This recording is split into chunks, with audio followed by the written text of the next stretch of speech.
Atol sa pagtapos sa kamisa alang sa mga masakiton, diriyot nga mikaway-kaway og miabi-abi si Pope Francis sa publiko sa pinakaunang higayon nga nagtapok ang mga katawhan sa St. Peter's Square, Vatican City sa Nilabay Abril 6 nga mao pinakaunang higayon nga may pakita kini sukad kini ma-discharge sa tambalanan.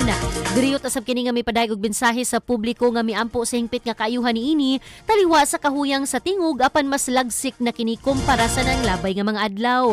Ni pakita na kini kalambuan ng maong Santo Papa human sa pagpaubos nini sa pipila ka mga laboratory exam ug padayong pagmonitor sa mga doktor sa kahimtang niini sukad pa sa nilabay nga Pebrero 14 human kini ma-diagnose og double pneumonia.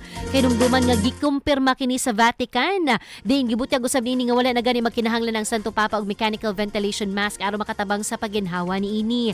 Sumapa nga naa pa man hinoy nabiling nga pneumonia infection upon under control na ang kahimtang sa mga 88 anyos nga pontiff. Gani mi-celebrate pa kiniso sa kamisa sinalabay nga Marso 13 nga mao ang pinakaimportanteng feast day alang sa Katolikong simbahan ug mao sa mga anniversary silang pagkapili isip Santo Papa human sa 12 ka tuig. Kay dumduman nga giatiman ng Santo Papa sa Gemelli Hospital sa Roma sukad Pebrero 14 tungod sa lung infection niini ug padayon na kining nagdawat og respiratory ug physical therapy aron nga mas mapalig-on ang baga niini.